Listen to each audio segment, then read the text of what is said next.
Let's turn to Bangladesh now. Imtiaz, Managing Director of Graphic People. We know the creative industry is one of the sort of rising in services industry. Tell us about your experience in Bangladesh, particularly in growing this part of the creative industry, which is the IT, the production side of whether it's the websites, the content, and so on and so forth. So you're quite happy to. Thank you. Yeah. So I'll be also sharing some slides, some graphs, so people can really distinguish. First of all, thank you very much for having me here. To start with, service sector is a very big place where you have a lot of services provided by a lot of service providers, depending on the industry. I would be highlighting some of the key factors involved or affecting the IT outsourcing, because with the global slowdown, definitely it's a very worrying situation, but also it also has given rise to a lot of new opportunities. We see that moment there's a financial crisis, companies look for innovative ways to grow, continue to grow, and also be more cost effective while doing business. And also they are always looking for bringing efficiency to their operation. And that's where IT outsourcing comes into play and gives the innovative solution to businesses to continue to grow and continue to grow in their markets. So with the advances in information technology and with the global connectivity combined with economic liberalization, there has given us the opportunity to explore new dimension in globalization, cross-border trade, and also grow in services. So today, service sector accounts for 35% of employment in developed countries. That means around 51% of the GDP comes from the service sector, whereas if you look in the developing countries, it's 70% of the employment are there, whereas it sometimes adds 73% of the GDP, and outsourcing being one of the key drive forces in countries like Bangladesh and India, it's playing increasingly bigger role. Just a little cartoon I would like to share, that outsourcing only doesn't mean sending off not so attractive work. Rather, it has evolved a lot, and today IT outsourcing has really gone up the evaluation, and it involves a lot of high-end research and development and knowledge-based works. Just to bring everybody on the same page, so I would just like to talk a little bit on what is really is IT and ITES, that is IT-enabled services. So IT services typically include IT applications and engineering services, whereas ITES involves a lot of wide range of services which can be delivered over electronic network. That involves business process outsourcing, call centers, graphic design outsourcing, web development, QA service for mobile applications, etc. These broad segments, however, and the sophistication of services which varies considerably across different industries. The size of the IT industry, according to Gartner, was around, it will be around 358 billion or more than that in 2012. Some of the key players in IT outsourcing, definitely India, from Asia it's India, Philippines, then there's China, and for the rest of the world we have Canada, Ireland, Mexico, Eastern Europe, and we have a small portion coming in from other countries across the globe.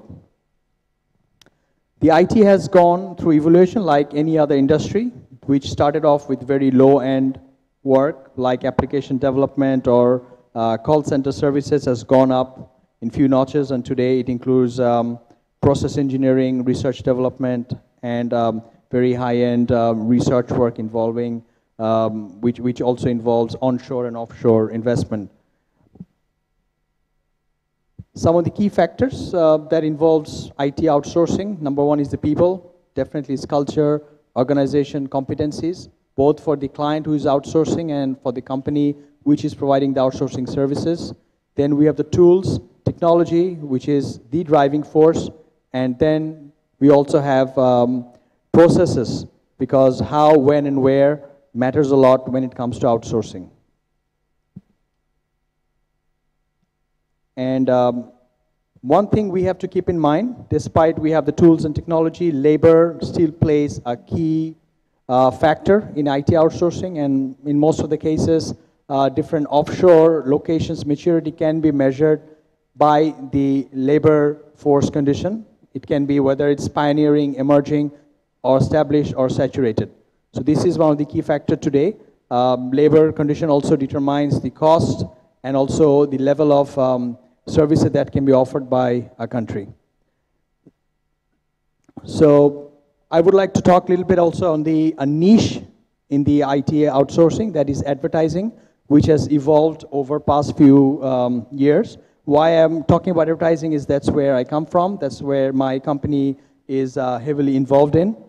And global advertising agencies have adopted outsourcing model recently, I would say, in the last 5 years. They have adopted automated workflow infrastructure to service large international brands who require complex, multi-language, high-volume output of their print and web communication material. Say, for example, a client like Dell, who would sell their laptop or PC across 70 different markets, would require the same brand communication to go out across all the markets. Earlier, they would have a model where they would engage 70 different advertising agencies. Today, they have moved out of that, and they have gone into automated process, one global agency, one global production hub, and are addressing the markets in a more efficient way. So we can say that capitalizing low-cost resources overseas, and that's not a new phenomenon with other industries, but this is something new and rapidly growing in advertising, where you can see that we have creativity coming in from the creative agencies, and they would outsource the production to low-cost centers where they would get efficiency, reduce and control their operating cost, shorten time to market. They will standardize their production flow, and they can handle incremental workload, and definitely will mean value for money. This was how the previous advertising market would look like. A lot of stakeholders, a lot of cross communication, a lot of confusion, less efficiency, and definitely high cost. But over the years, they have introduced a lot of tools, and they have introduced a lot of automations, which has meant that the production work is now streamlined. They have moved into the hub model, where one production hub is servicing multiple vendors, clients across the different countries or time zones. So, and also reason why the agencies have moved into the hub model, because advertising budgets or dollars have shifted from the traditional to the new media. Now 60% of our work is digital. Earlier it was only print production, and moving into digital has enabled us to outsource a lot of work which was not possible before. And we'll see with the advent of social media and other digital communication, it has also made it more relevant to use offshore production hubs to compete and grow in the ever-changing market. So I would also share some of our experience from past few years with the trends, like technology is changing the advertising industry. More and more services are now being considered for outsourcing. Earlier it was only production work. Today even creative ideas are being outsourced. People have gone into crowdsourcing also, where they're even it's even more value for money, where they can gather their ideas from across the globe. It doesn't have to be particular agency anymore. Clients demand more agile solutions, so advertising agencies have to adopt technology. They have to also handle a lot of solutions that were not necessary before. And agencies have to find their niche, because when you go into outsourcing, you can have a lot of services which you can offer, but again, you can always find your niche and you can grow your strength there. And one last thing I would like to say, the decoupling that is happening is that creation is moved out of the implementation.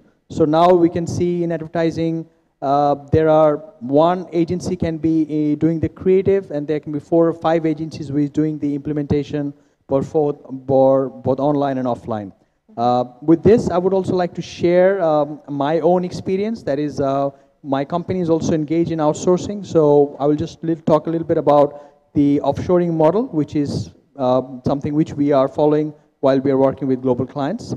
We have a hub located in Bangladesh. We have around 250 people doing digital, print, and providing software application solutions.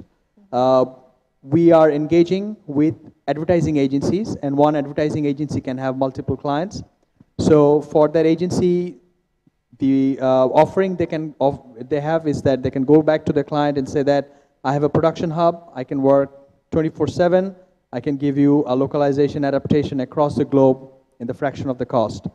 So some clients that we are working with, like we have Dell, Nokia, Colgate, all global clients in our portfolio. All of them have their own creative agencies, but again, they all work with one production hub, providing them the solution. So working in graphic people means that they have a production hub that specializes in providing flexible solutions. It's cost efficient, runs 24/7, and covers multiple time zones. Yeah, and there are a few things that we have to keep in mind that we also need to adapt with the changing markets. There's one table I've shown that it shows the strategy being the highest in the chain, whereas we can start with the production level. So when we are working in the market, we have started with doing the production and localization work. We have slowly moved up to the layout development, but we aspire to grow higher. But again, there are a few factors which keeps us sort of concentrated into the layout development and production, and that's the niche that we have found out, and that's where we are growing. So for the offshoring market, it's the constant evolution or revolution, whichever you call it. It has to be there. We have to understand the changes. We have to embrace technology, focus on the integration. Adaptation is never over. So this is our learning from the ever-changing outsourcing market. So, but the key factor we have to keep in mind, the technology and innovation is not the only key, and it does not guarantee the business success. It's the development, product development has to be there, and it has to be coupled with the business model, which defines go-to-market and capturing the value strategies.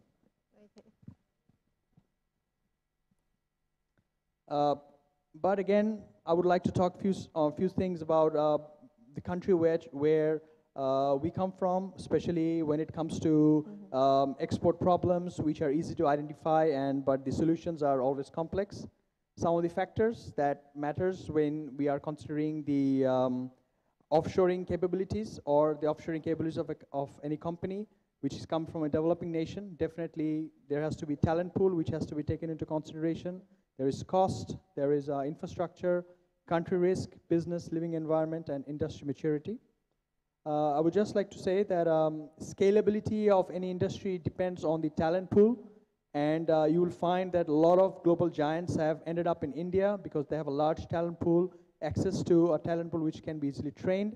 So for all the countries which don't have a large talent pool has a challenge, but also that also gives them the opportunity to find their niche and grow on particular special supporting segment which does not have to compete with a large offshoring destination at the same time. Okay, we have to sort of rush you along. Yeah, but just last slide I have is that for countries like Bangladesh, we also depend a lot on the trade promotion bodies, and like we have been engaging with ITC for the last 2 years, and they have supported small medium enterprises, especially from the IT, to reach out to markets. So it was the market access we got, and they also helped us in the skill development, helping us with infrastructure. And I would like to end that donor financing can initially help, but that should not be the only way to reach out to the markets. Individual markets to grow themselves and also engage and reach out to the international market on their own means. Just Thank you. Very quickly, Imtiaz, has it been difficult, this evolution from sort of more traditional support role of the IT company into something that creates value and content and knowledge, because you are providing services to advertising companies? Has it been difficult? It is difficult.